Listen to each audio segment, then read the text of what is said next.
네, 반갑습니다. 네. 북칼럼니스트 박사 소개해 주신 바대로 네, 북칼럼니스트 박사라고 하고요.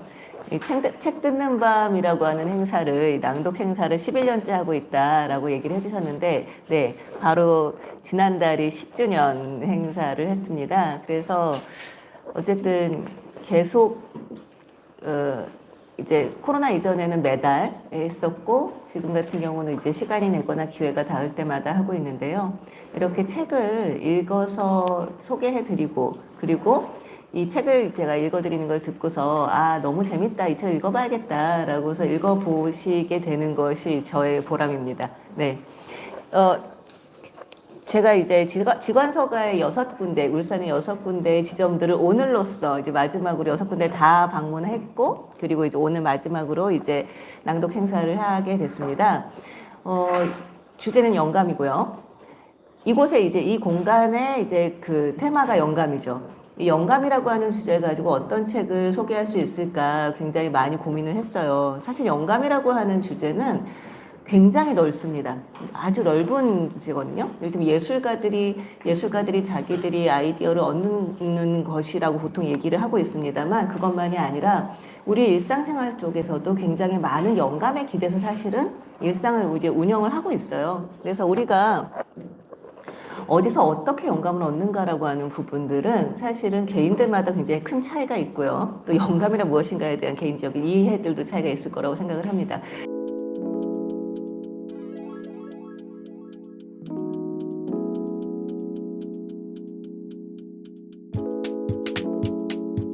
그래서 어쨌든 제가 되게 재미있게 읽었었던 책을 중심으로 해서 오늘 5권을 뽑았는데요. 이 첫 번째 책은 김소영의 어린이라는 세계라는 책입니다. 굉장히 재미있는 책이에요. 여러분들한테 너무 권하고 싶은데요. 이 김소영 씨 같은 경우는 어린이책 편집자이기도 하고 독서 교실을 통해서 아이들과 만나서 이제 그 아이들에게 그 책을 읽혀주고 이제 글을 쓰게 하는 그런 일을 하고 있는 분입니다. 그러면서 아이들을 만나면서 아이들이 하는 이야기, 그리고 아이들이 하는 생각들을 가지고 아주 신선한 글들을 많이 쓰시는 분이에요. 이 중에서 그러니까 제가 이제 이 책을 가졌던 이유는 뭐냐면, 사실은 정말 보통 때묻지 않았다라고도 얘기를 하기도 하고, 어떤 일종의 이를테면 습관이라던가 이런 거 형성되기 이전에 아이들 같은 경우는, 저는 사실은 아이를 낳아서 키워보지 않았기 때문에 뭐라고 말하기는 어렵습니다만, 아마 이렇게 아이를 키워보신 분들은 다 동감을 하실 겁니다. 굉장히 신선한 생각과 발상으로 우리가 보통 평소에 생각하고 있던 부분을 깨는 그런 이제 말들을 하죠. 그래서 이제 그 부모들 중에서는 자기 아이가 했었던 이야기의 어록들을 다 하나씩은 갖고 있는데요. 그런 아이들이 신선한 생각을 가지고 했던 이야기들을 가지고 쓴 글을 보면서 또 새롭게 영감을 얻을 수 있지 않을까라는 생각이 들어서 이 책을 영감의 첫 번째 책으로 가지고 왔습니다. 읽어드릴게요. 제목은 시간이 걸릴 뿐이에요 입니다. 어린이들이 얼마나 우리에게 영감을 주는가라고 하는 것을 이제 이 책을 통해 알았다면, 이번엔 이 책을 한번 읽어볼게요. 이 책은 나다나엘 존슨의 우리가 몰랐던 도시라는 책입니다. 이 책은 우리 굉장히 익숙한 이 도시라고 하는 공간 속에서 자연이 어떻게 작동하는가에 대한 이야기를 하고 있어요. 근데 이 책을 만들게 되었던 그 계기는 어린이였습니다. 네, 바로 그 부분을 읽어드릴게요. 책 한 권을 만들게 되었던 첫 번째 사건에 대한 이야기입니다. 이 모든 일이 시작된 계기는 1살 된 딸 조세핀이 우리 주변 세계에 대한 질문을 끊임없이 한 덕분이다. 당신이 들고 있는 이 책은 아이의 질문에 답하려고 애쓰다가 생겨난 결과물이다. 당시 조세핀은 숱이 거의 없는 옅은 눈썹에 나름 멋스럽게 들쭉날쭉 자란 머리를 하고 있었다. 미소를 지을 때면 깊은 생각에 잠긴 듯한 눈빛에 장난기가 어리면서 뺨에는 보조개가 생기고 6개의 이 중에서 윗니 4개가 보였다. 키는 식탁 아래에서 갑자기 일어나면 머리를 쿵 박을 정도였다. 아이는 그 문제를 이해할 만큼 영리하지 못해 힘차게 일어나다가 머리를 그대로 부딪혔다. 휘둥그레진 눈과 결연한 표정으로 앉아있던 아이는 조금 다른 자세로 몸을 바꿔 일어나 보더니 같은 동작을 반복해서 연습했다. 그 무렵 딸아이의 정수리 숨구멍은 닫혀가고 있었다. 나는 어린이집에서 아이를 받아 아기띠로 앞으로 안고 언덕을 내려오며 습관적으로 정수리를 만져보곤 했다. 이마에서 검지와 중지로 손가락 걸음을 한 보 내디딘 자리, 놀이터 모래 냄새가 풍기는 곧고 보드라운 금발이 넘실대는 곳에 있는 숨구멍이 완전히 닫혔다고 믿을 만큼 정수리뼈가 꽤 단단해졌다는 생각이 들었다. 그때 검지 끝으로 모서리가 말랑말랑한 부분이 느껴지자 가슴이 쿵 내려앉았다. 온몸의 세포가 일어나 딸을 소중하게 지켜주고 싶은 간절한 마음이 들었다. 그러나 아이에게도 몇 가지 용서하기 힘든 결점이 있었다. 우선 조세피는 보이는 것마다 이름을 물어봤다. 가장 좋아하는 말은 저거였는데 대개 물어보는 동시에 명령하는 말투였다. 저거? 아이는 도도하게 손가락을 뻗어 묻곤 명령하곤 했다. 그러면 나는 저건 집이야 하고 대답했다. 저거! 이번에는 아기띠에서 몸을 뒤로 한껏 젖혀 턱 아랫부분밖에 보이지 않은 채로 발을 뻗었다. 저건 하늘이야. 저거! 나무. 저거! 저것도 나무. 저거! 또 다른 나무. 부모로서 스스로 아연실색하게 되는 끔찍한 협상 중에 하나는 이런 것이다. 네가 소리만 꽥꽥 지르지 않으면 이 단조롭게 짝이 없는 지겨운 게임으로 내 진을 다 빼놓는 것을 용납할게. 그리고 몇 주 뒤에 나는 이 게임을 복잡하게 만들기 위해 규칙을 추가했다. 산책을 나갔을 때 아이의 질문에 2번 이상 같은 대답을 하지 않기로 결심한 것이다. 조세핀이 나무에 대해 2번째로 질문을 했을 때 나는 구체적으로 대답해야 했다. 몸통이라고 말하거나 잎사귀, 나뭇가지, 잔가지, 꽃이라고 말했다. 바로 이 방식 덕분에 내가 수백 번이나 그 옆을 지나갔을 나무에서 아주 작은 노란 꽃이 피어난 것을 처음 알아차렸다. 가늘고 길쭉한 나뭇잎의 위쪽은 짙은 녹색이고 흰색에 가까운 아래쪽에는 검은 점들이 있었다. 잎이 무리지어 달린 가운데에는 자그마한 노란색 꽃들이 피어 있었다. 몇 송이를 따서 푸른색 가지가 워낙 유연해서 굵은 고무줄처럼 생긴 리코리스 젤리를 자르는 것만큼이나 어려운 일이었다. 이 몇 송이를 따서 주머니에 넣었다. 나중에 자세히 살펴보니 내가 가져온 송이에는 꽃이 15개나 달려 있었고 제각각 자란 상태가 조금씩 달라서 내 손바닥에서 성장 단계를 다 펼쳐 보였다. 작은 공 모양의 녹색 봉우리에서 꽃망울이 터지면 꽃잎들이 바깥쪽으로 벌어지면서 뒤로 활짝 젖혀지고 5장의 노란 꽃잎은 줄기를 감싼 5개의 초록 잎집과 완벽하게 서로 맞물려 노랑, 초록, 노랑, 초록이 반복되는 배열을 보인다. 꽃 가운데에는 오렌지빛 털이 촘촘히 나 있고 그 중심에 가늘고 투명한 꽃대가 있다. 아래에서부터 커지면서 불룩해지는 초록색 열매에 의해 꽃대가 위로 밀려 올라가면서 노란색 꽃잎들이 떨어지고 마침내 완두콩만한 끝에 뾰족한 침이 달린 동그란 열매만 남는다. 전에는 한 번도 이런 꽃과 열매를 본 적이 없었다. 다음 날 나는 한 블록을 돌아서 서점에 가기 위해 평소보다 일찍 조세핀을 유모차에 태워 집을 나섰다. 그곳에서 샌프란시스코의 나무들이라는 중고책을 한 권 샀다. 책에 따르면 내가 발견한 꽃은 트리스타니옵시스 로리나라는 나무에서 핀 것이다. 도시에서 가장 흔한 가로수 중 하나로 저자는 다소 어수선하게 꽃이 핀다고 서술했다.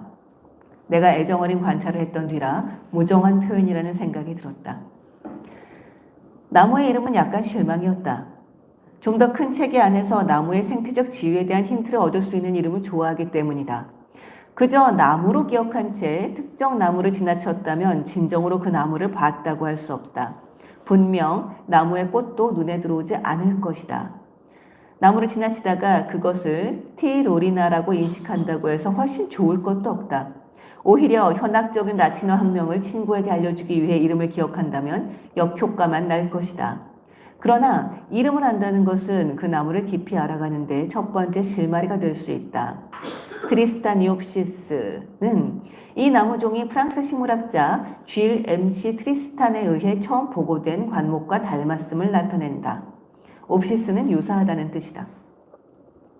로리나에서 알 수 있는 사실은 이 나무가 월계수와 닮았다는 것이다.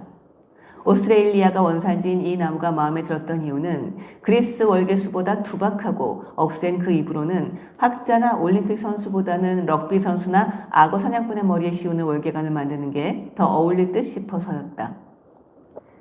티 로리나의 꽃은 원래 4월과 6월에 피는데 모든 나무들, 그 무렵 어디를 가나 이 나무가 내 눈에 띄기 시작했다. 이 모든 나무들이 11월 초에 꽃을 피우고 있었다. 나무들이 샌프란시스코의 인디언 서머를 봄이라 착각이라도 한 걸까? 아니면 따뜻한 4월에 한번 피었다가 8월에 찾아온 이상추위 이후에 찾아온 두 번째 여름에 다시 꽃을 피운 걸까? 나무가 한 해에 꽃을 2번 피웠다면 나무의 관점에서는 2년이 지난 셈이니 혹시 한쪽에서는 지구가 더 빠르게 움직여 매년 몸통에 나이테 2개를 새긴 것은 아닐까? 내가 구입한 책에는 이런 궁금증을 풀어줄 해답도 꽃들을 살펴보기 시작하면서 알고 싶은 것들도 없었다. 이 열매는 누구를 위해 맺는 것이고 그 관계는 어떠할까? 사랑, 착취, 아니면 속임수와 관련이 있을까? 나는 조금 더 주의를 기울여 나무를 관찰해 보기로 했다. 나무의 삶에 대한 뜨거운 관심은 조세핀과의 저거 게임에서 맥락 없이 무작정 생겨난 것은 아니다. 조세핀이 나무 못지않게 자주 물어보는 차고문이나 전봇대가 아닌 나무에 관한 책을 구매한 데는 그럴 만한 이유가 있다. 나는 어린 시절 시에라네바다 산맥 기슭의 작은 산에 자리한 집 주변에 자라는 모든 나무를 알았고 이는 눈에 보이지 않는 세계와 이어주는 통로 역할을 했다. 이를테면 가지가 앙상하고 몸통이 휘어졌으며 녹색의 침엽이 칙칙한 회색빛을 띠는 소나무를 보면 발 아래 땅에 사문석이 섞여 있고 수분이 거의 없다는 것을 알았다. 이는 내가 시에라 산맥의 무더운 저지대 숲에 있다는 뜻이었다. 먹거리를 찾아 비참하게 땅을 판다고 해서 백인 금채굴자들이 디거라고 일축했던 현지 원주민의 별칭을 따라 이 나무들이 디거 소나무라고 불린다는 것도 알았다. 백인들의 눈에 원주민이 노예로 부리기에 적절하지 않았던 것처럼 회색 소나무의 휘어진 몸통 또한 목재로 쓰기 적합하지 않아서 소나무와 원주민은 같은 별명을 갖게 되었다. 당시 그들이 몰랐던 사실은 인디언들이 나무 주변을 캐고 돌아다니는 게 아니라 가벼운 식사를 하고 있었다는 것이다. 솔방울에 들어있는 잣은 기름지고 맛있다. 흥미로운 사실은 땅 파는 사람들이라는 표현에 훨씬 잘 어울릴 법한 금채굴자들이 인디언의 땅 파는 행위를 비천하다며 무시했다는 것이다. 나무의 언어를 조금이나마 해독할 수 있는 능력 덕분에 내 삶은 풍요로워졌다. 세상을 조금 더 예리한 시선으로 보게 되는 것이다. 또한 땅 밑에서 일어나는 일을 감지하고 만물이 서로 맞물려 돌아가는 것을 엿보게 되었다. 그 덕분에 전보다 더 자신감을 갖게 되었고 마음도 더 평온해졌다. 나 자신이 땅에 조금 더 단단하게 뿌리를 내린 느낌이었다. 나는 조세핀이 내가 그랬던 것처럼 세상과 연결되어 있다는 느낌을 경험해 보길 바랐다.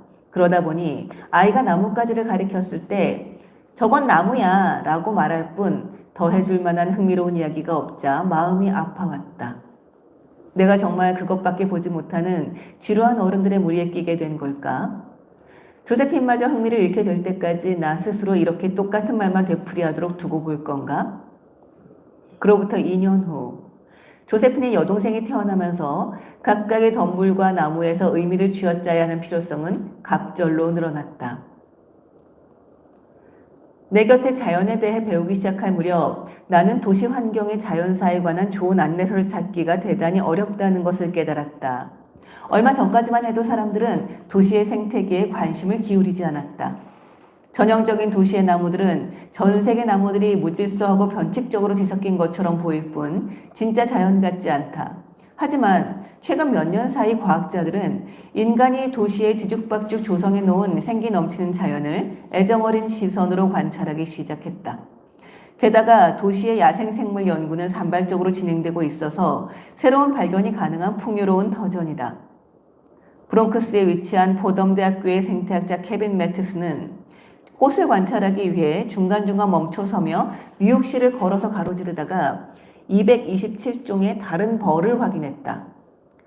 노스캐롤라이나 주립대학교의 생물학자 롭더는 맨해튼을 방문했을 당시 한 대학원생에게 주변을 관찰해보라고 요청했는데 대학원생은 학계에 보고되지 않은 개미종을 발견했다. 또한 로스앤젤레스 자연사 박물관의 곤충학자인 에밀리 하톱은 LA 도시 지역의 파리들을 조사했는데 무려 30종이나 되는 신종을 발견했다.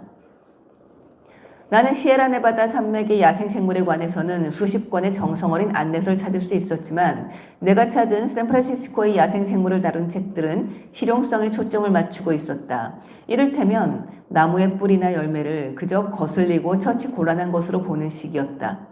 내가 진정 조세핀에게 이름 이상의 것을 가르쳐주고 싶다면 학술도서관의 깊숙한 서가에서 시간을 보내야 함을 깨달았다.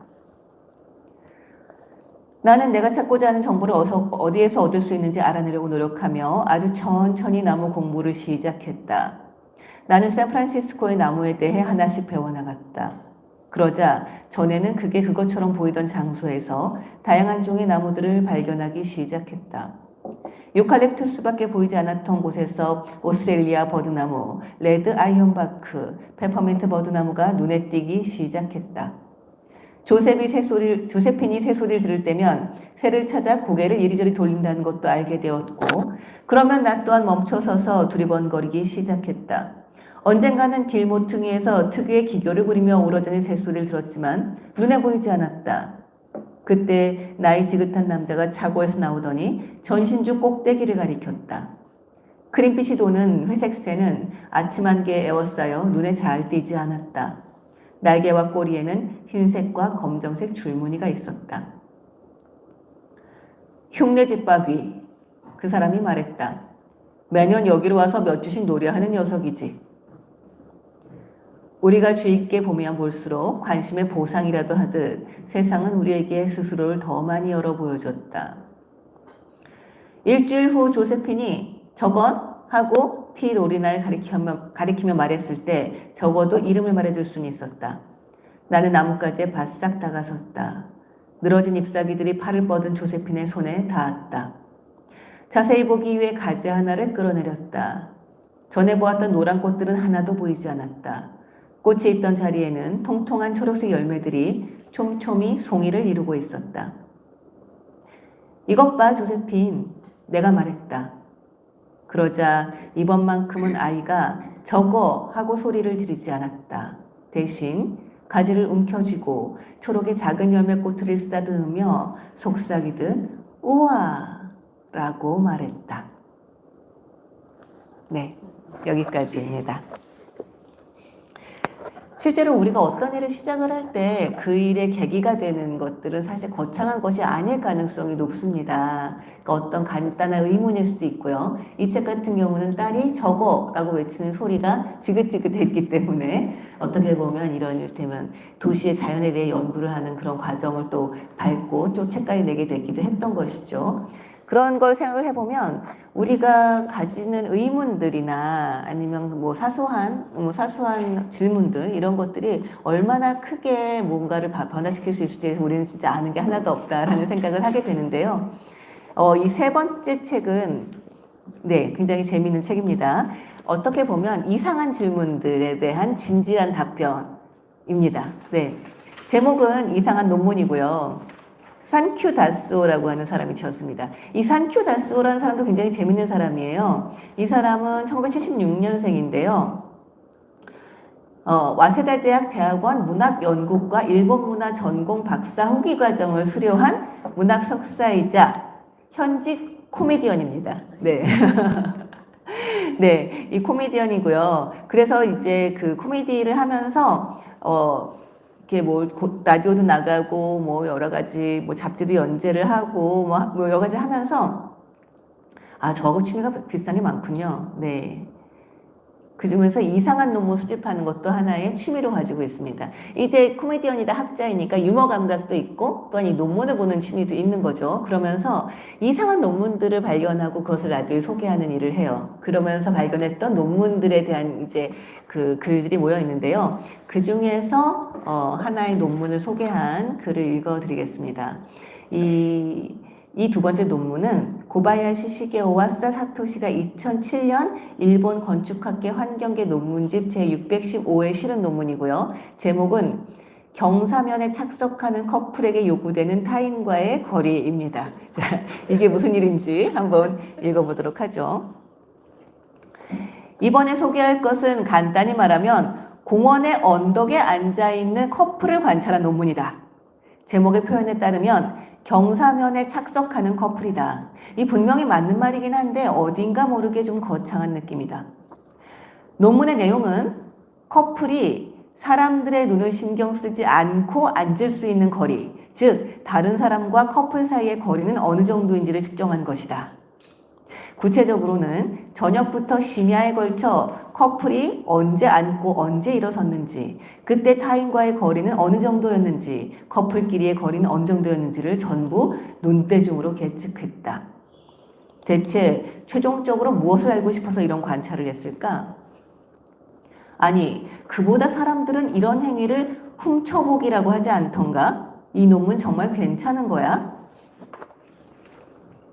논문을 읽어보면 관찰이 진행된 곳은 24시간 일반 공개 광장인 요코하마항 오산바시 국제여객선 터미널이다. 이곳을 선정한 이유는 야마시타 공원이나 요코하마 마린타워를 볼 수 있고 하루 종일 누군가가 있고 야간에는 아름다운 야경을 볼 수 있어서인지 커플이 많기 때문이라고 한다. 여기까지만 보면 숙련된 훔쳐보기 전문가가 아닌가 싶을 정도인데 이 논문의 저자는 데이터에 편차가 있어서는 안 된다며 예비조사까지 했다.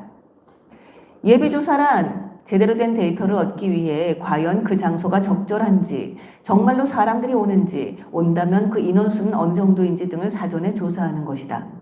이 작업을 해두지 않으면 그 데이터는 유의미하지 않다, 즉 믿을 수 없다며 딴죽을 거는 선생들이 어느 학회든 꼭 있다.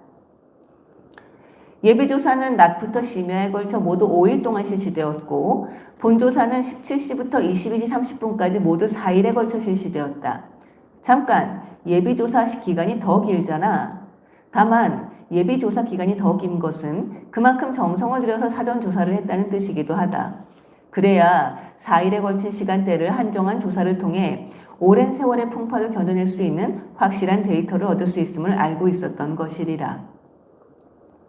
이렇게 실제로 일어난 일을 조사하는 방법을 필드워크라고 하는데 필드워크의 단점은 과연 그 데이터가 특수한 데이터인지 아니면 보편성 있는 데이터인지 알기가 매우 어렵다는 것이다.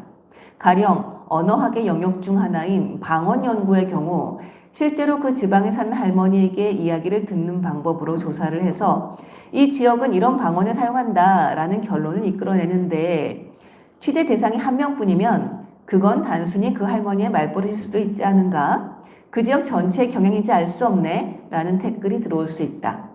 그런 태클을 방지하려면 일정 분량의 데이터가 필요하고 가령 수백 명을 대상으로 청취 조사를 실시해 지역의 특징과 개인의 특징을 선별해야 한다. 그런 측면에서 생각했을 때 이 논문은 필드워크를 통해 샘플을 많이 모음으로써 유의미한 데이터로 만들었다는 점에서 1000년 후에도 남아있을 커다란 위협이라고 할 수 있다. 통계학을 바탕으로 분명히 그렇군 이라는 말을 들을 만큼의 데이터를 만들기까지는 엄청난 노력이 필요한 것이다. 이 대조사에는 아마도 고바야시 시게오 선생의 학원생들이 동원되었을 것이다. 모기에게 여기저기를 물리는 가운데 내가 이런 걸 하려고 학원에 온 게 아닌데 라고 중얼거리면서 쌍안경을 한 손에 들고 열심히 조사하는 그들의 모습이 떠오르지 않는가? 그야말로 땀과 눈물의 결정체를 아니할 수 없다. 역시 학문은 현장에서 일어나는 것이다. 실제 조사는 멀리서 커플들을 둘러싸고 바라보면서 그들이 얼마나 머물렀는지, 체류 시간, 어떤 자세였는지, 얼마나 밀착했는지, 밀착도를 계측하는 형태로 진행되었다. 그 중에서도 눈길을 끈 것은 밀착도다. 무려 떨어져 있다. 바싹 붙어 있다. 손을 잡고 있다. 팔로 어깨나 허리를 감고 있다. 껴안고 있다의 5단계로 나뉘어 있다. 잠깐만. 껴안고 있다에도 여러 단계가 있잖아. 그걸 좀 더 자세히 가르쳐달라고. 같은 흑심을 자극하는 포인트도 있지만 그건 이 연구의 목적이 아닌 모양이다. 그리고 실제로 얼마나 많은 커플을 조사했는가 하면 체류자 수 704명이다. 704명? 단순히 계산하면 커플의 수는 그 절반인 352커플이 된다. 조사 기간은 4일이니 하루에 88커플, 하루에 5시간 반 동안 조사했으니 1시간에 무려 16커플. 그러면 조사 방법을 자세히 살펴보자. 물론 요코하마항 오산바시 국제 여객선 터미널의 허가를 얻었겠지만 다음과 같은 수상적인 행동들을 관찰을 하면서 커플들의 사생활을 침해하지 않도록 세심한 주의를 기울였다. 그야 당연히 그랬겠지. 누군가 우리를 관찰하고 있다고 커플이 깨닫는 순간 조사는 끝이니. 20대 남성 3명, 여성 3명의 조사원이 남녀 1명씩 조를 이루어 관찰. 뭐라고? 조사하는 쪽도 커플이었단 말이야? 커플이 커플을 조사한다니 왠지 커플 카페 같은 느낌도 드는데 게다가 아무리 조사를 위해서라지만 혈기왕성한 20대 남녀가 커플이 된다니 이거 애니메이션이었으면 완전히 사귀는 패턴이잖아. 흥분을 억누르고 이 논문에 적혀있는 내용을 냉정하게 받아들이면 결국 세 쌍의 가짜 커플이 1시간에 평균 16커플을 육안으로 확인했다는 얘기다. 조사원 한 커플이 1시간에 평균적으로 5커플 전후를 조사해야 가능한 수치다. 기본적으로 잔디밭을 올라간 곳에 있는 통로에서 위치를 이동하면서 서서 또는 앉아서 관찰하기로 했다. 이러면 대놓고 수상하잖아. 아무리 커플로 의장했다고 해도 틀림없이 티가 났을 거라고. 관찰은 전부 눈으로 실시하며 수기로 기록했다. 완전히 가정부는 목격했다의 이시아라 에스코가 떠오르는 촌스러운 조사 방법이다. 이 가정부는 목격했다가 아사히 TV에서 방영된 인기 텔레비전 드라마 시리즈라고 합니다. 그러나 당연한 말이지만 가정부와 달리 가짜 커플은 진짜 커플에게 지금 왜 일어서셨나요? 라든가 어느 정도 거리라면 다른 사람의 눈이 신경 쓰이지 않나요? 같은 질문을 할 수가 없다. 인물을 특정할 수 있거나 자세한 동작을 알 수 있는 촬영은 일치하지 않았다. 이거 해석하기에 따라서는 대략적인 동작을 확인할 수 있는 정도의 촬영은 했다는 의미로도 읽히는 기술이다. 이렇게 곱씹는 맛이 있는 표현 참으로 좋지 아니한가? 나 같은 논문 마니아는 이런 언어의 의미에도 주목하며 논문을 읽는다. 무작정 눈살을 찌푸리기만 해서는 안 된다. 이용자를 대상으로 질문은 하지 않고 속성, 연령 등은 조사원의 주관적인 판단에 의거했다. 논문을 보면 주관적 판단이라는 기술이 종종 나오는데 이것이 바로 그렇다. 이 조사원이 25세로 보였습니다. 라고 말하면 25세로 간주한다는 것이다.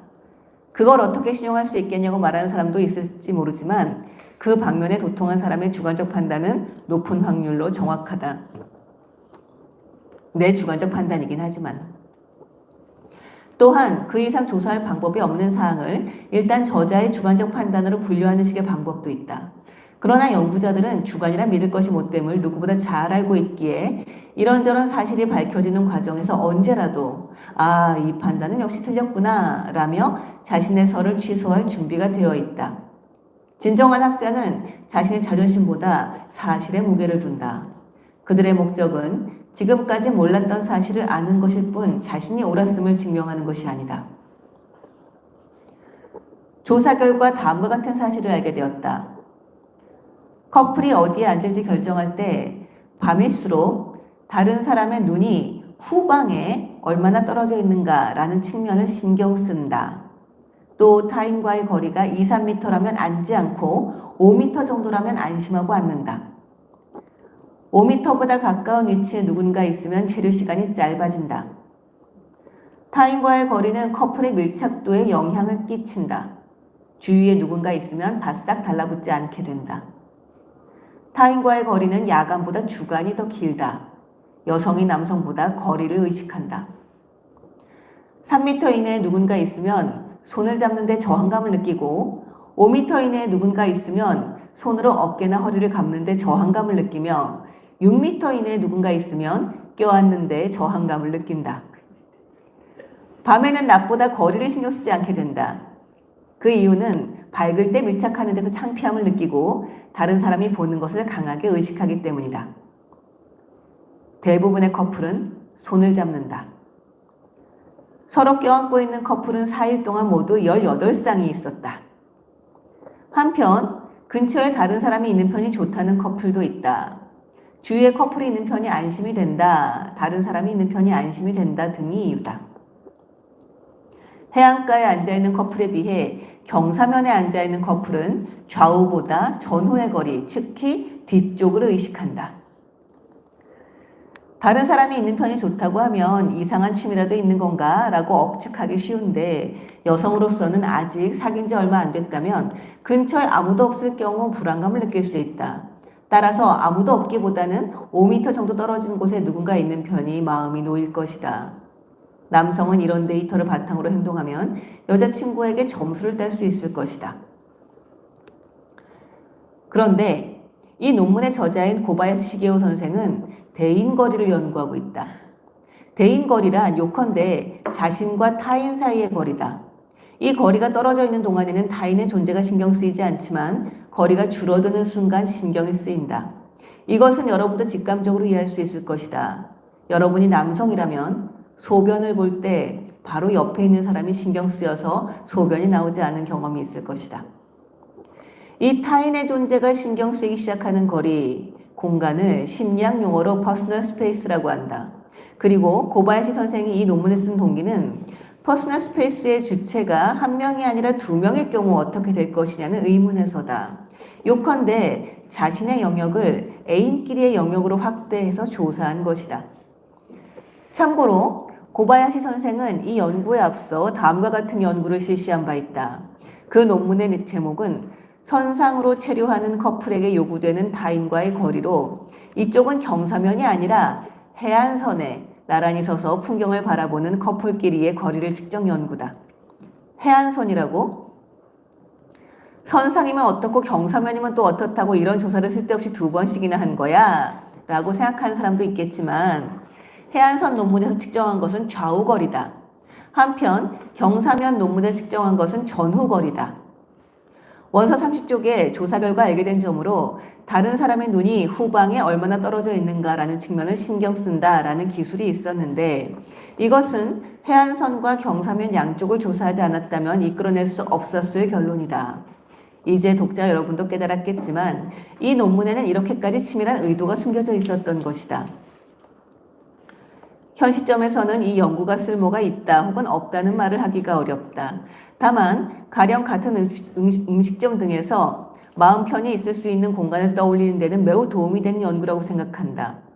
이 논문을 보면 커플을 의식한 음식점의 경우 테이블과 테이블의 거리를 5m 정도 떨어뜨리는 것이 이상적임을 알 수 있다.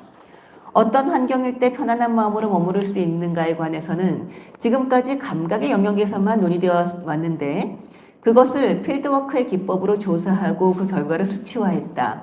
요컨대 감각을 가시화한 셈이다. 그런 의미에서 보면 고바야시 선생의 논문은 사실 진기한 논문 따위가 아니라 위대한 연구였던 것이다. 후일담인데 이 논문을 TBS 라디오에 아라카와 교케이 데이캐치에서 소개했더니 집필자인 고바야시 시게오 선생으로부터 직접 연락이 왔다. 연락을 받았을 때는 내가 훔쳐보기 오는데서 화가 나셨구나 라는 생각에 긴장했는데 정작 고바야시 선생은 고맙다는 인사를. 난 놀라움과 함께 고바야시 선생의 넓은 아량에 가슴을 쓸어내렸다. 더욱 충격적이었던 것은 조사를 맡았던 가짜 커플 3쌍 중에 한 쌍이 진짜로 커플이 되었습니다 라는 보고였다. 으악! 진짜로 두근두근 메모리얼이잖아. 이 두근두근 메모리얼은 연애 시뮬레이션 게임입니다. 네. 고바야시 선생에게 지금은 어떤 연구를 생각하고 계십니까? 라고 물었더니 이미 커플이 된 사람들보다 커플이 되기 전인 사람들이 첫 발을 내딛는 상황에 더 관심을 느낍니다. 공간 형성이나 동선, 조명 같은 건축의 힘으로 그 첫 발을 내딛도록 도울 수 있지 않겠냐는 생각을 하고 있습니다. 라는 대답이 돌아왔다. 그래서 나는 내친 김에 러브호텔의 연구는 어떻습니까? 라는 버릇없는 제안을 해봤다. 그러자 고바야시 선생은 쓴 웃음을 지으면서 이렇게 대답해 주셨다. 그쪽에도 흥미는 있습니다. 입구 주변의 디자인에 따라 어떤 유형의 커플이 잘 들어가는지, 경향이 있는지 조사해보면 재밌지 않을까 하는 생각까지는 했는데 학생들도 거부감을 보였고 그런 조사를 하기에는 윤리적인 문제도 있어서 결국 포기했습니다. 역시 생각은 했던 모양이다. 만약 실현되었다면 학생 커플이 더 늘어났을 텐데. 네, 여기까지입니다. 세상은 넓고 재밌는 사람은 많이 있죠. 네.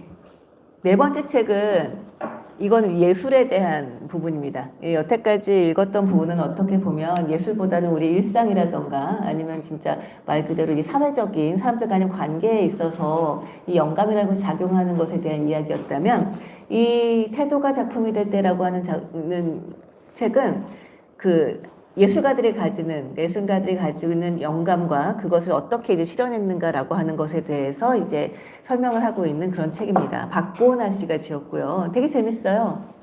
물론 그 예술 작품을 보고 난 다음에 이 책을 읽으면 훨씬 더 재미있겠지만 보지 않고 보더라도 아, 이런 발상을 할 수 있구나, 이런 생각이 가능하구나 라는 것들이 아주 신선하게 다가오는 그런 책입니다.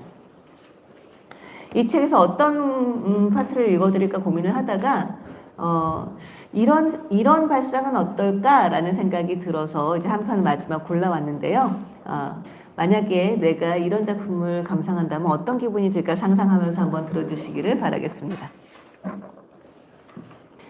연극이 배우와 관객으로 이루어진다라고 하는 거는 너무 당연하죠. 너무 당연해서 우리가 잊기 쉬운 건데요. 그것에 대해서 한번 질문하고 또 생각해보게 하는 어떤 계기를 준다면 우리는 어떻게 반응하게 될지 좀 궁금해집니다.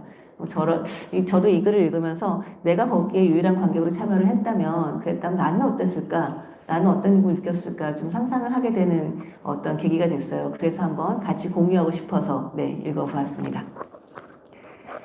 자, 이제 마지막 책입니다. 이 마지막으로 가져온 책은 제목이 선물입니다. 선물이고요. 대가 없이 주고받는 일은 왜 중요한가라는 부제가 있습니다. 이 책은 어떻게 보면 영감은 영감인데 새로운 영감이라기보다 오래된 영감이라고 보면 되지 않을까 싶습니다. 그러니까 이 세계가 돌아가는 법칙에 대해서 너무나 자연스럽기 때문에 우리가 생각조차 하지 않았던 그 법칙에 대한 이야기를 하고 있는 책입니다. 이 선물이라고, 그러니까 기프트죠. 이 선물이라고 하는 것은 그 말 그대로 우리가 지금 선물을 준다, 주고 받을 때 그 선물이라는 의미도 있고요. 한편으로는 재능이라는 의미도 가지고 있습니다. 우리가 가지고 있는 재능들, 이 재능들이 어떻게 쓰여야 하는가라고 하는 것에 대한 이야기이기도 합니다. 이 책을 읽어보면 사실 지금까지 우리가 살면서 생각하지 못했던 그 점을 생각을 하게 하는데요. 우리는 너무나 오랫동안 그러니까 기브 앤 테이크에 익숙해져 있습니다. 그러니까 이를테면 받는 만큼만 해주고, 주는 만큼은 받아야 한다라고 하는 생각을 가지고 그리고 살아오고 있었죠. 그렇다면 그것이 과연 이 세상에 들어가는 그 가장 유일한 그 방식인가라고 하는 것에 대해서 질문을 해본다면 그럼 어떤 대답이 나올까 궁금해지는데요. 바로 그것에 대한 이야기를 하고 있는 책입니다. 어느 여름 알래스카의 시트카에 있을 때였다. 나는 틀린기 쪽의 한 원로와 산책을 나갔다. 그녀는 선물과 예술에 대한 내 책이 아주 좋았다면서 그 책이 이 책입니다. 이 지금 읽는 부분은 이제 들어가며인데 이 책이 나오고 난 이후에 이 책을 사람들이 읽고 난 이후에 쓴 부분이에요. 그녀는 선물과 예술에 대한 내 책이 아주 좋았다면서 특히 부족민의 선물 경제를 묘사한 부분이 마음에 들었다고 했다. 하지만 이렇게 덧붙였다. 우리 부족 사람에 관한 이야기를 과거 시제로 쓰지 않았더라면 좋았을 텐데요. 몇 년이 지나 마치 그 당혹스러웠던 실수를 바로잡도록 도움을 주는 듯 이 책에서 영감을 받은 다큐멘터리 영화가 일반에 공개되었다. 캐나다 영화 제작자 로빈 맥케나가 각본과 감독을 맡았는데 제목은 그냥 선물, 기프트였다. 이 영화는 지금 이 순간에도 선물 교환이 이루어지고 있는 4가지 사례를 추적하는데 그중 하나가 포틀레치이다. 포틀레치란 캐나다 브리티시 컬럼비아주 얼러트 베이의 남기즈강에 사는 콰키호틀족이 지키는 정성스러운 선물하기 행사를 일컫는다. 이전 판본에서 나는 단순하게 말하자면 포틀레치는 집단 내에서 자기 서열이 공적으로 인정받았으면 하는 부족의 일원이 베푸는 며칠간의 축제 였다. 축제에선 늘 지위와 너그러움이 관련되어 있었다.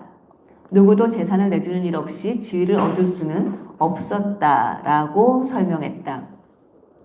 이번에 그 모든 것을 수정했다. 다큐멘터리 선물이 명확히 보여주듯 포틀레치는 축제이며 늘 지위와 너그러움은 관련되어 있다. 그 다큐멘터리에서 마커스 엘프리드는 자신의 아량을 증명할 뜻이 있는 사람으로 나온다.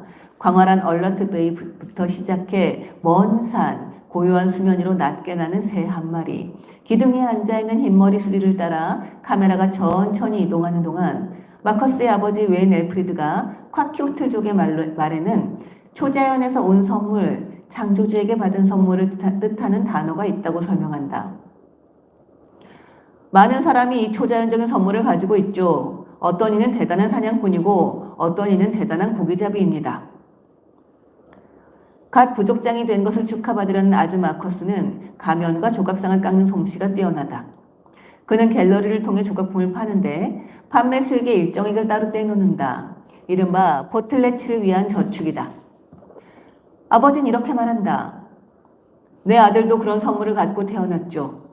아들은 자신이 가진 선물을 이만큼까지 오는데 사용했습니다. 마커스도 비슷하게 말한다. 내게 주어진 선물이 얼마나 감사한지 모르겠어요. 뒤이어 마커스는 콰키오틀족 포틀레치의 짧은 역사를 들려준다. 포틀레치는 주머니가 텅 빌 정도로 우리가 가진 마지막 한 입까지 주는 일을 말합니다. 이곳에 나타난 백인들은 포틀레치를 막으려고 했죠. 나는 그들이 포틀레치를 이해하지 못했다고 생각합니다. 우리는 부자가 되기 위해서 우리가 지닌 모든 것을 내주고 있었던 것인데 말이죠. 할아버지는 포틀레치를 했다는 이유로 감옥까지 갔어요. 지금은 되살아난 전통을 기록한 영화 속에서 우리는 그들의 모임과 포틀레치에 늘 동반되던 의례적인 선물, 가령 단추담요와 동판을 공동체 구성원에게 나눠주는 모습을 본다. 보다 현대적인 물품도 나눈다. 통에 든 소금과 후추, 은팔찌와 동팔찌, 지폐 등이다. 부족의 오두막 뒤에는 놀랍게도 다용도 밀가루 1100자루가 받침대 위에 쌓여 있다. 이를 구경하던 한 콰키오틀족 구경꾼이 이렇게 말한다. 저걸 우리는 선물의 산이라고 부르죠. 이 말은 현재 시제를 취한다. 웨인 알프레드가 자신이 이해한 핵심을 선언할 때도 마찬가지다. 포틀레치 시스템은 우리 부족을 다 함께 묶어주는 접착제이다. 맥케나의 영화에 나오는 선물 교환의 다른 세 가지 사례도 이런 순간과 아주 흡사하다. 그중 하나인 버닝맨은 해마다 여름 막바지에 네바다 북서부 블랙록 사막에서 열리는 예술축제이다. 버닝맨은 공동체와 예술을 실험하는 장으로 이를 이끄는 일련의 지도 원리 중에는 선물하기도 포함된다. 버닝맨은 선물하기 정신을 구현한 행사이다. 선물의 가치는 무조건적이다. 선물하기는 담례라든가 동등한 가치가 있는 어떤 것과의 교환을 생각하지 않는다. 일단 집결지에 도착하면 돈을 주고 살 수 있는 것은 단 두 가지, 커피와 얼음뿐이다. 그 밖의 모든 것은 선물로 교환되게 되어 있다. 관광 안내 책자에는 중요한 것을 빠뜨리고 왔다면 최선책은 주변 사람들과 친구가 되는 것이라고 소개하고서 이렇게 덧붙인다. 선물하기의 정신을 보존하기 위해 우리 공동체는 상업적인 후원이나 거래, 광고에 의해 매개되지 않은 환경을 만들려고 한다. 우리는 소비가 참여적 경험을 대신하는 것에 저항한다. 고백하건대 나는 맥케나의 영화에 제시된 사례를 공부하기 전까지만 해도 버닝맨의 다소 유보적인 입장이었다. 버닝맨은 입장권이 있는 행사고 이 글을 쓰는 지금 입장권 가격은 210에서 1,400달러로 나와 있다. 따라서 매개되지 않은 즐거움이 시작되기도 전에 상업적 매개의 순간이 끼어든다. 게다가 멀리서 본 내 눈에 버닝맨은 고전적인 카니발과 같은 구조로 보였다. 즉 일정 기간에만 허용되는 의례적인 자리바꿈과 유의적 방출로 사실상 평소의 실천을 재확인하고 공고히 할 뿐인 행사 말이다. 어쩌면 버닝맨은 상품 거래자들이 그곳에 가서 평소 쌓인 것을 분출하고 활력을 되찾아 책상 앞으로 돌아올 수 있게 해주는지도 모른다. 이 모든 것을 감안할 때 맥케나의 영화는 내가 품고 있던 회의주의를 누그러뜨릴 만큼 자세하게 어떤 버너, 이 버너는 버닝맨 참가자를 표현하는 말이라고 합니다. 어떤 버너의 이야기를 들려준다.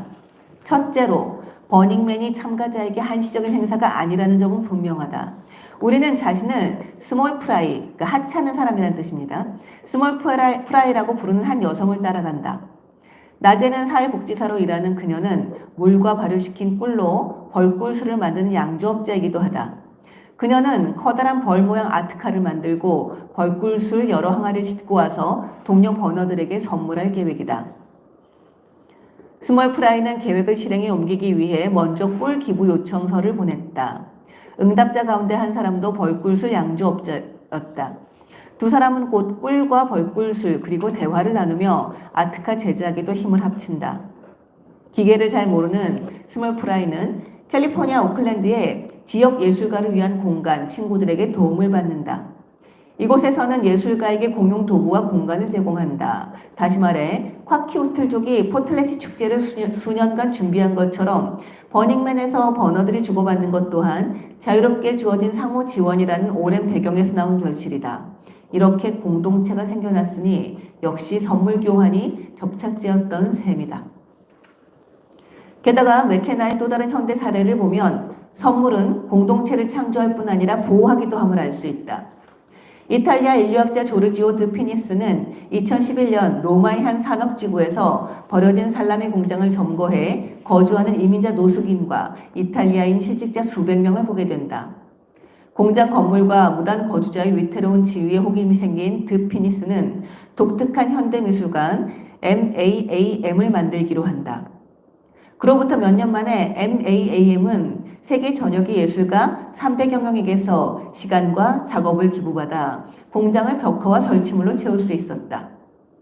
공장의 반환을 요구하는 부동산 개발업자에 맞서 보호막, 즉 방패를 만들겠다는 구상이었다.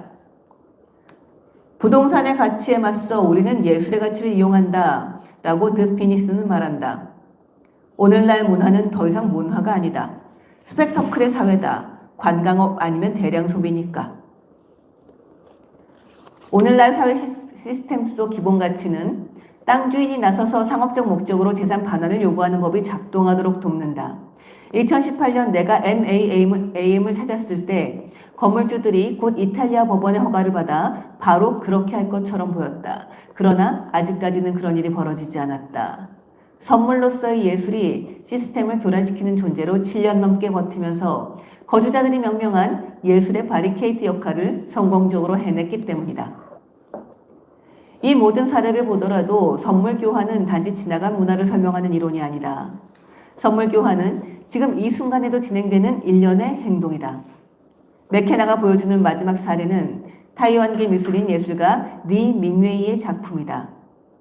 작품에 담긴 실행적 요소는 관객을 군더더기 없는 핵심으로 곧장 이끈다. 리의 작품 가운데 움직이는 정원은 길게 금이 간 바위 틈새에 꽃이 핀 형태이다. 미술관 측은 관람객이 꽃을 뽑아들고 거리로 나가 낯선 사람에게 주라고 권한다. 영화는 그 결과를 보여준다. 한 아이가 구걸하는 남자에게 꽃을 준다. 또 다른 아이가 한 여성에게 다가가지만 그녀는 선물을 거절하고 그 여성은 네가 가져 라고 말한다. 그 다음 여성은 꽃을 받는다. 어머나 좋아라. 정말이지 놀랍구나. 와. 마지막에는 거리의 악사 앞 쟁반에 꽃 두 송이가 놓인다. 영화 속에 가장 완전하게 기록된 작품은 소리의 꽃이다. 이 작품은 리가 요양 중인 어머니를 돌보고 있을 때 떠올린 프로젝트였다. 우리는 슈베르트의 가곡을 들으면서 아주 커다란 위안을 얻었다라고 그는 썼다. 그 곡들은 우리에게 예기치 않은 선물이었다. 어머니와 나 모두를 달래주었고 어머니의 치유에도 확실히 도움이 되었다. 또 다른 차원에서는 어머니의 병환과 약한 모습을 보고 있노라니 어머니와 나의 사면성이 불현듯 아주 현실적으로 느껴졌다. 어느 날엔가 어머니도 나도 떠날 것이다. 슈베르트의 가곡처럼 우리 자신의 생은 짧다. 하지만 그 때문에 더더욱 아름답다. 소리의 꽃 작품전을 열면서 미술관 측은 지역 오페라 가수에게 초청장을 보내 슈베르트의 가곡을 몇 곡 부르는 것으로 전시에 참여해달라고 요청했다. 작품전이 열린 미술관을 돌아다니던 가수가 무작위로 한 관람객에게 다가가서 묻는다. 당신에게 노래 선물을 해도 될까요? 움직이는 정원에서 꽃을 선물했을 때처럼 어떤 관람객은 사양한다. 오, 이런, 나는 괜찮아요. 미안합니다. 한 여성은 이렇게 말하며 거절한다. 하지만 대개는 동의한다. 그런 사람들은 준비된 관람석으로 안내되어 의자에 앉는다. 그러면 가수는 몇 미터 떨어진 곳에 서서 그 관람객을 향해 노래를 부른다. 이 연주는 시간과 공간 양면에서 우발적으로 일어난다. 이것이 바로 소리의 꽃이 피고 지는 것이라고 리는 말한다. 포틀레츠와 마찬가지로 이 또한 부의 증여, 음악적 훈련의 증여이자 노래 유산의 증여이자 모든 관계자의 시간 증여로 노래 선물을 받아들이는 관람객 또한 이 새로운 예술작품의 일시적 현재의 순간에 함께 참여한다. 이번에 나는 몇몇 내용을 바로잡거나 수정했다. 무엇보다 지금도 계속되는 부족민의 선물 교환에 관한 나의 설명을 지배하는 시제를 바꿨다. 이를테면 1장에 나오는 단순히 말해 포틀레츠는 축제였다라는 문장을 축제이다로 고쳤다. 이런 수정을 두고 그저 과거에서 현재 시제로 옮겨갔다라고만 할 수도 있겠지만 그것만은 아니다. 계속 반복되는 의례는 그 자체가 늘 일시적 시간성을 갖기 때문이다. 영화에 기록된 포틀레츠는 마을에서 가장 큰 빅하우스라는 집이 아니라 매장지에서 시작되는데 그곳에 부족의 원로들이 서서 조상들에게 나아갈 길을 알려달라고 요청한다. 현재 행해지는 선물 교환의 사례로 맥케나가 제시한 것은 모두 현대에 와서 발명된 것이지만 콰키우틀족의 의례만큼은 예외이다. 그것은 현대적인 동시에 고전적이다. 저 문을 닫을 때 우리는 두고두고 우리 자신이 됩니다. 마커스 엘프리드는 말한다. 빅하우스는 축하 행사 기간에 문을 닫는다. 그 이유는 정체성이란 결코 일시적인 것이 아님을 확증하기 위해서이다. 선물은 원을 이루며 계속 순환합니다. 웨인 엘프리드는 말한다. 그것은 당신에게 오고 그 다음 당신은 그것을 넘겨주죠. 선물 교환에서 개인적 소유의 단명성은 집단의 장수를 보존하는 데 기여한다. 저 다용도 밀가루를 비축하지 않고 곧바로 먹음으로써 부족은 계속 생명을 이어갈 것이다. 독수리가 하강해 얼러트베이의 물속에서 물고기를 낚아 올리는 슬로모션 장면에 이런 내레이션이 깔린다. 우리 부족은 너무나 부유합니다. 돈이 아니라 가진 것이 풍부하죠. 이곳에서 태초부터 이어진 정말 좋은 체계를 가지고 있으니까요. 이 경우 포텔레츠를 설명하는 동사는 단순 현재 시제가 아니라 예언적 완료 시제가 가장 적절하다. 현재의 순간에서 쉼없이 피어나는 영원한 생명을 증언하는 시제이기 때문이다. 네, 여기까지입니다. 네. 이 선물 경제라고 하는 말은 경제라는 말이 붙어서 뭐 어떻게 이해를 해야 될지 모르겠지만, 네. 어떤 보상도 대가도 바라지 않고 선물을 하고 선물을 받은 사람이 또한 다른 사람에게 어떤 보상 대가를 바라지 않고 선물을 하고 이것들이 반복이 된다면 우리의 사회, 우리의 지구는 굉장히 풍요로워질 것이다 라고 하는 것을 전제로 하고 있어요. 정말 그럴지 한번 읽어보시고 그리고 한번 본인들이 생각을 자기의 삶으로 한번 실천해 보시기를 권하고 싶습니다. 네. 영감에 대한 책은 오늘 5권을 골라왔고요. 다 읽어드렸습니다. 이 책들 다 한 번씩 읽어보시기를 권하고 싶고요. 그 이후에 내가 이 삶에서 다른 아이디어를 떠올렸을 때 이 아이디어, 이 영감이 내 삶을 어떻게 바꿀 것인가 라는 것들을 생각해 보시고 나중에 좋은 결과가 나오면 저에게도 알려주시기를 바랍니다. 네, 오늘은 여기까지 하겠습니다. 고맙습니다.